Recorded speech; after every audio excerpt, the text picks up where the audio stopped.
भक्तों जय भोलेनाथ।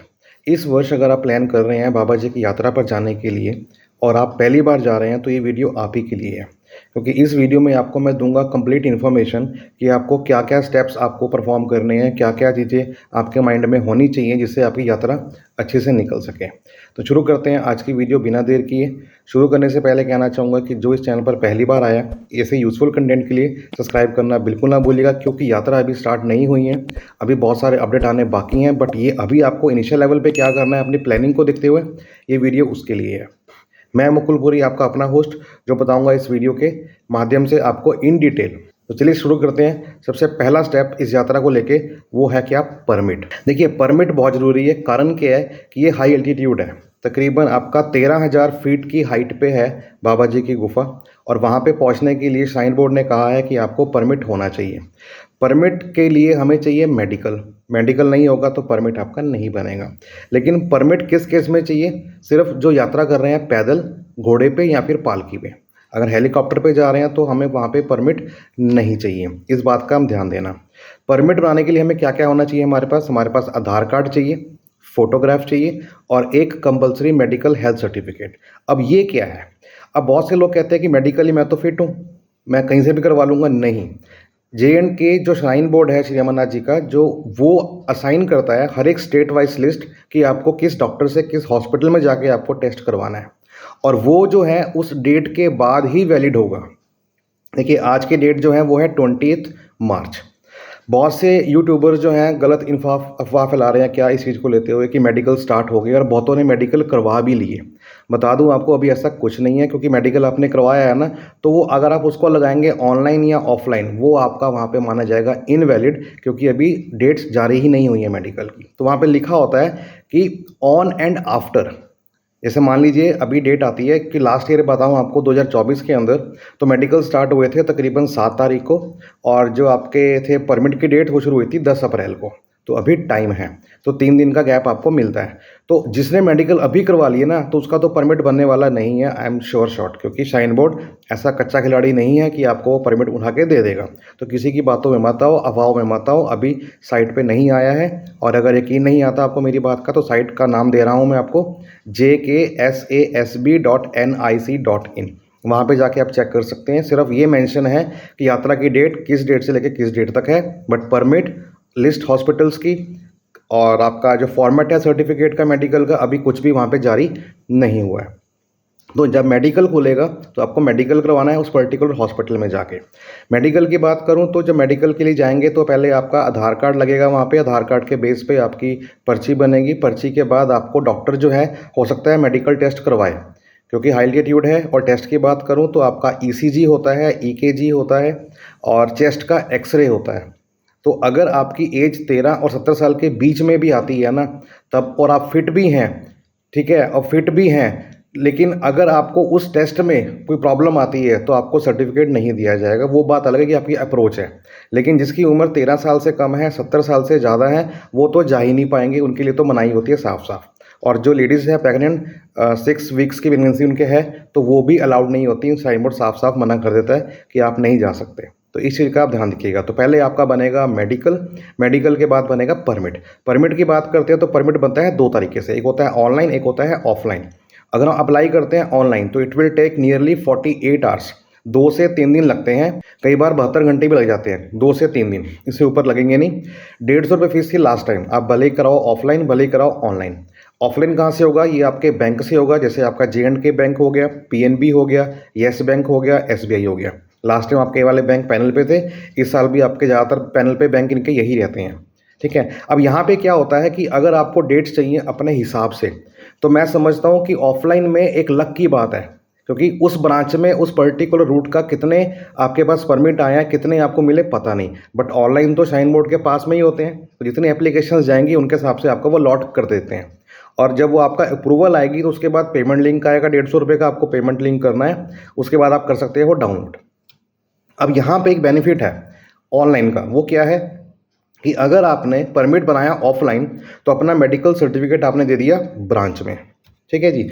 अब उसके बाद अगर आप उस डेट पे ना पहुंचे, आपका प्लान चेंज हो गया, परमिट आपको नया डेट का चाहिए, अब क्या करोगे, मेडिकल तो है नहीं, तो मेडिकल आपका दोबारा से बनेगा। अगर आपके पास होता है ऑनलाइन परमिट तो वहाँ पे तो स्कैन कॉपी जाएगी, तो आप जितना मर्जी बार परमिट निकालिए वो आप निकल सकते हैं। हालांकि ऐसा करना नहीं है, बट फिर भी अगर आपका प्लान चेंज होता है, मान लो आपने प्लान किया बालटाल से बट बाद में दोस्त कहने लगे कि नहीं हम चलेंगे पहलगाम से, तो क्या करेंगे? तो आपके पास परमिट है तो आप चेंज कर सकते हो। तो I think online is the best facility. बाकी आपके ऊपर डिपेंड करता है कि आपने कैसे कराना है, ऑनलाइन या ऑफलाइन। ऑनलाइन कैसे होगा, वो आपका मोबाइल नंबर रजिस्टर्ड होता है, उस पर OTP आता है आधार कार्ड बेस के ऊपर, और आप वहाँ पे जाके परमिट बना सकते हो। आपको फ़ोटो लोड करनी होती है अपलोड, साथ ही साथ आपको अपना मेडिकल सर्टिफिकेट अपलोड करना होता है। ये आपका प्रोसेस है। और वहीं परमिट की बात हम करते हैं तो परमिट में क्या रहता है कि 5 लाख की रहती है इंश्योरेंस, जो कि यात्री को मिलते हैं, नॉमिनी को पैसे मिलते हैं अगर इन केस ऑफ डेथ उसकी होती है ड्यूरिंग दी यात्रा। बट ये कहाँ तक वैलिड है, ये जम्मू कश्मीर स्टेट के अंदर ही वैलिड है। अगर आप यात्रा निकले मान लो कोलकाता से और बीच में कहीं दिल्ली में कहीं कुछ हादसा हो गया तो नहीं मिलेगा।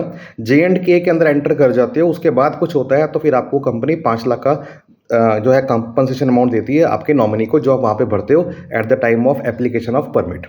तो ये थी बात परमिट की। तो हमारा मेडिकल बन गया, परमिट बन गया। परमिट बनने के बाद हमने बनाया है परमिट, तो वहाँ पे 2 चीज़ें ध्यान रखनी है आपको कि आपको रूट कौन सा तय करना है, क्योंकि वहाँ मेंशन करना होता है बालटाल या पहलगाम। बता दूं आपको, बालटाल से जाते हैं तो यात्रा आपकी होती है 14 किलोमीटर की, आप एक दिन में जाके आ सकते हो। पहलगाम से जाते हैं तो यात्रा होती है 2 दिन की, क्योंकि एक दिन में आप पहुँचेंगे आधे रास्ते तक शेषनाग तक, उसके बाद फिर आप गुफा में जाएंगे, फिर नीचे आएंगे। तो वो लगते हैं 2 से 3 दिन, डिपेंड करता है स्टेमिना के ऊपर, बट एक दिन में पॉसिबिलिटी नहीं होती पहलगाम से, जबकि बालटाल में हो जाती है। वहीं अगर बात करते हैं हेलीकॉप्टर की, तो हेलीकॉप्टर के केस में आपको परमिट नहीं चाहिए, क्योंकि हेलीकॉप्टर की टिकट ही परमिट मानी जाती है। बस आपको मेडिकल आपके पास रखना है, ये ज़रूरी है। अब हम बात करते हैं कि परमिट बन गया हमारा, चाहे वो बालटाल से हो चाहे पहलगाम से हो, हम पहुँचें कैसे, ये हमारा मेन मोटिव है। ठीक है, देखिए हम अगर जम्मू आ रहे हैं तो जम्मू से कॉन्वॉय चलता है भगवती नगर बेस कैंप से, वहाँ से आप बस पकड़िए। अदरवाइज़ टैक्सी मिलेगी आपको बाहर से, वो पकड़िए। अदरवाइज़ आपको स्टेट ट्रांसपोर्ट की बस मिलेगी, आप वो पकड़िए। किसी भी मोड से बड़े आराम से आप श्रीनगर आ सकते हैं। हालांकि ट्रेन अभी स्टार्ट नहीं हुई है, बट मुझे श्योर शॉट बता रहा हूँ आपको कि अप्रैल के फर्स्ट वीक में ट्रेन का स्टार्ट होना तय है, और ये शुरू होगा। डिले के हुआ क्योंकि दिल्ली में इलेक्शन आ गए थे, उसके बाद फिर CM साहब को चुनना था, वहाँ पे टाइम लग गया, तो मोदी साहब जो थे हमारे PM साहब, वो बिजी हो गए वहाँ पे, जहाँ तक मुझे को लगता है। तो ये शायद आई थिंक अप्रैल में स्टार्ट होने की पूरी संभावना है, क्योंकि यात्रा को देखते हुए इनको स्टार्ट करना ही होगा, और ये करेंगे ही करेंगे। तो अगर यात्रा स्टार्ट होती है आपकी, तो आप देखिए कि जो ट्रेन है वो आपकी चलेगी आपकी कटरा से, वैष्णो देवी कटरा से। और दिल्ली से जो लोग आ रहे हैं वो अगर वहाँ से पकड़ते हैं ट्रेन श्री शक्ति एक्सप्रेस, ठीक है, जो शाम को चलती है वहाँ से, तो वो सुबह 5:30 6 बजे वो कटरा आ जाती है। अगली ट्रेन चलेगी वहाँ से 8:10 पे, जो कि सुबह तकरीबन 11:30 बजे वहाँ पहुँचेगी। मतलब तकरीबन 3.25 घंटे वो लेगी। हालांकि उसका फेयर ज़्यादा रहेगा, 1500 से लेके 2000 के बीच में, क्योंकि वो AC क्लास है। ठीक है, अगर आप बजट ट्रैवलर हैं तो आई थिंक फिर आपको बस में ही जाना पड़ेगा। तो फिर बस आपके लिए बेटर रहेगी कि आप जम्मू से पकड़ें कॉन्वॉय के साथ, जिसका किराया आपका होता है 400 से लेके 500 सॉरी 700 से लेके 800 तक का, इतना किराया आपको देना है, और वहाँ पे आप पहुँच जाएंगे। तो आप बालटाल चाहिए तो आप बालटाल जाइए, या पहलगाम चाहिए, इट्स अप टू यू कि आपको ट्रेन पकड़नी है। जब जैसे कि अपडेट ट्रेन का भी आएगा तो आपको बता दूंगा। बस आपको करना क्या है, चैनल पर नए हैं तो सब्सक्राइब करना बिल्कुल ना भूलिएगा ऐसे यूज़फुल कंटेंट के लिए। तो जो लोग कहते हैं कई बार कि हमें टेंट में नहीं रुकना, देखिए एकोमोडेशन वहाँ पे बालटाल बेस कैंप पे भी है और पहलगाम बेस कैंप पे भी है, भंडारे दोनों जगह पर ही हैं। लेकिन हेलीकॉप्टर वाले कई यात्री क्या कहते हैं कि हमें टेंट में नहीं रहना, दे प्रेफर कि हम किसी होटल में रहें। तो बता दूं आपको, बालटाल बेस कैंप में कोई होटल नहीं मिलेगा आपको। बालटाल बेस कैंप से पहले आपका पड़ता है सोनमर्ग, जो कि 14 किलोमीटर पहले है बालटाल बेस कैंप से। तो वहाँ पे आपको 1 स्टार 2 स्टार 3 स्टार इवन की 5 स्टार भी होटल मिल जाएगा, वहाँ पे आप रुक सकते हैं। वही आपको टैक्सी सुबह अरेंज करवा देंगे, और आपका वो टैक्सी ड्राइवर जो है आपको बालटाल में ड्रॉप कर देगा। तो सोनमर्ग जो है आपकी, वो उनके लिए है जो बालटाल बेस कैंप से जा रहे हैं, उस रूट से जा रहे हैं। अगर आप पहलगाम से जा रहे हैं तो पहलगाम तो वैसे ही एक बड़ा सा अच्छा टाउन है, वहाँ पर तो होटल की कोई कमी ही नहीं है, बिल्कुल बेस कैंप के पास आप जा सकते हो और वहाँ पे रुक सकते हो। सो ये था आपका एकोमोडेशन को लेते हुए। वहीं हम बात करते हैं कि जो लोग श्रीनगर आ रहे हैं ट्रेन से, ठीक है, या फिर टैक्सी द्वारा या फिर बसेस द्वारा, वो आगे बालटाल या पहलगाम कैसे पहुंचेंगे। ये क्वेश्चन मुझे किसी ने पूछा था कमेंट से, तो बता दूं आपको, श्रीनगर से अगर आप आ रहे हैं, आप बस तक आ रहे हैं श्रीनगर से, तो फिर बालटाल तो आपका श्रीनगर से आगे पड़ेगा। और वो पड़ेगा तकरीबन 92 किलोमीटर, 92 किलोमीटर पड़ेगा। तकरीबन 3 घंटे लेता है। बस वाला टैक्सी वाला आपको बालटाल बेस कैंप पे उतार देगा। लेकिन अगर आप ट्रेन से आ रहे हैं श्रीनगर तक और सोचेंगे फिर मैं पहलगाम जाऊं, तो आई थिंक वो सही नहीं है। वो सही क्यों नहीं है? क्योंकि आपका अनंतनाग पीछे पड़ता है। तो आपका अनंतनाग से रूट कट जाता है राइट हैंड साइड पे टुवर्ड्स पहलगाम। तो अगर आप ट्रेन से आ रहे हैं तो ट्राई कीजिएगा कि आप अनंतनाग में रुकिए, उतरिए और वहाँ से आप टैक्सी पकड़िए। वहाँ से जो अनंतनाग से आपका जो एरिया है, तकरीबन आपका डिस्टेंस जो है वो 45 किलोमीटर के आसपास है। तो आपका 90 में से हाफ डिस्टेंस बच जाता है श्रीनगर से अनंतनाग आने तक और फिर अनंतनाग से पहलगाम आने तक। लेकिन अभी ट्रेन का कुछ कंफर्म नहीं है तो कहा नहीं जा सकता। लेकिन अगर आप फ्लाइट से आ रहे हैं तो बता दो, फिर तो आपको श्रीनगर ही आना पड़ेगा। और श्रीनगर से अगर आपको स्टे करना है तो वहाँ पे पंथा चौक, जो कि रेलवे स्टेशन से 2 किलोमीटर की दूरी पर है, वहाँ पे आप जाके स्टे कर सकेंगे। वहाँ पे आपको हर चीज़ मिलेगी। आपको एकोमोडेशन मिलेगी, आपको टेंट मिलेगा, आपको RFID कार्ड मिलेगा। RFID कार्ड बता दूं आपको, ये बहुत ज़रूरी है। आप किसी भी पड़ाव से जाएँ, हेलीकॉप्टर से जाएँ, बालटाल से जाएँ, पहलगाम से जाएँ, थ्रू आउट द यात्रा आपके पास RFID कार्ड होना चाहिए। तो पंथा चौक जो श्रीनगर में आ रहे हैं, चाहे वो ट्रेन से आएँ चाहे फ्लाइट से आएँ, उनको पंथा चौक आना पड़ेगा RFID कार्ड के लिए। लास्ट टाइम एयरपोर्ट पे RFID कार्ड काउंटर नहीं था, हालांकि उससे पहले था बट लास्ट टाइम नहीं था। तो आपको पंथा चौक में ही आना पड़ेगा। वहाँ से आप टैक्सी मिलेगी, कॉन्वॉय निकलेगा, आपको प्राइवेट बसेस मिलेंगी पहलगाम श्रीनगर जाने के लिए। तो आप बड़े आराम से आप प्लानिंग कर सकते हैं। तो जब आप बालटाल बेस कैंप में पहुंच जाएंगे या पहलगाम बेस कैंप में पहुंच जाएंगे तो वहाँ से अपना परमिट दिखा के आप एंटर करेंगे, वहाँ पे स्टे करेंगे। उसके बाद अगले दिन जो है आप जाएंगे। तो एक दिन का आपने मार्जिन लेके चलना है। जैसे मान लीजिए आपकी यात्रा जो स्टार्ट हो रही है वो हो रही है 2 जुलाई को, सॉरी मान लो 5 जुलाई को आपकी यात्रा स्टार्ट हो रही है। 5 जुलाई को, तो 5 जुलाई को आपका परमिट बना हुआ है। अब परमिट 5 तारीख का बना हुआ है तो आपको हर हाल में 4 तारीख को बालटाल या फिर पहलगाम बेस कैंप पहुंचना ही पहुंचना है।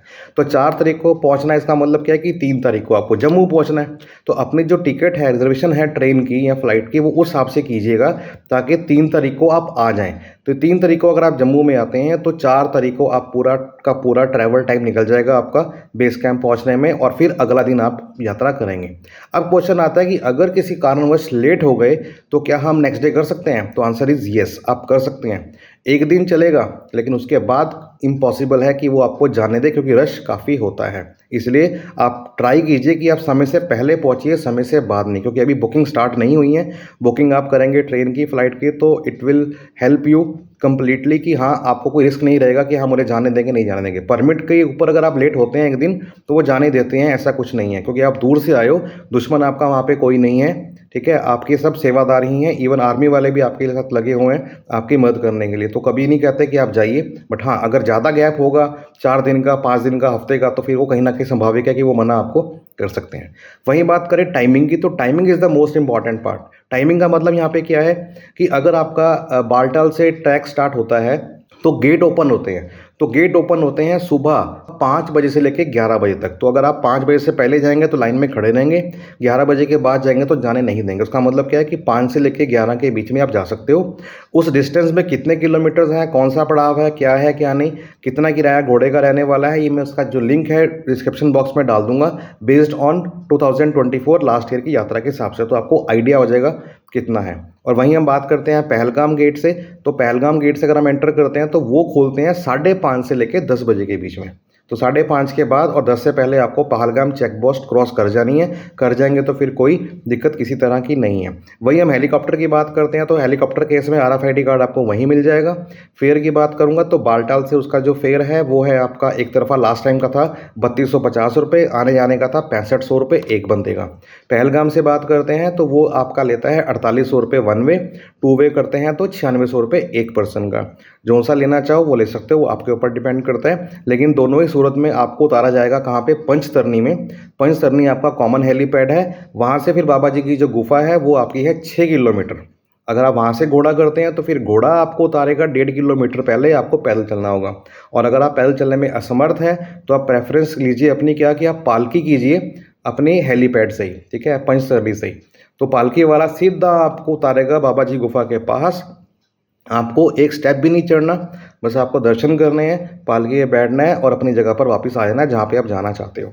तो ये था पूरा का पूरा प्रोसेस जो मैंने आपको बताया है कि वहाँ पे कैसे पहुँचे, कैसे परमिट बनाएँ, मेडिकल क्यों ज़रूरी है और आपका जो इंश्योरेंस है उसके लिए जो नॉमिनी भरेंगे वो आपको बहुत ध्यान से भरना है, ताकि हालाँकि ऐसा कुछ ना हो, भगवान करे, लेकिन फिर भी आपको वहाँ भरना है। साइन बोर्ड लिखता है ज़िम्मेदारी आपकी कि आप अगर यात्रा पर आ रहे हैं तो ऐसा कुछ अगर हादसा होता है तो company will pay you 5 lakh rupees to your nominee, not to you, क्योंकि हम तो होंगे नहीं, तो अपने नॉमिनी को पे करेगा। बट हम ऐसी बातें नहीं करेंगे, यात्रा पर जा रहे हैं तो मैं चाहता हूँ कि आपकी यात्रा मंगलमय हो। फिर भी कोई अगर डाउट रहता है आपको किसी भी तरह का तो मुझसे आप कमेंट बॉक्स में कमेंट करके पूछ सकते हैं। I will guide you accordingly. तो वीडियो अच्छी लगी हो तो वीडियो को लाइक करें, जो पहली बार जा रहे हैं दोस्तों के बीच में उनको भी शेयर करें और अपना वैल्यूबल कमेंट हर हर महादेव लिखना बिल्कुल ना भूलिएगा। सो मिलते हैं नेक्स्ट वीडियो के साथ, अपना ख्याल रखिएगा, तब तक के लिए बाय, टेक केयर, हर हर महादेव।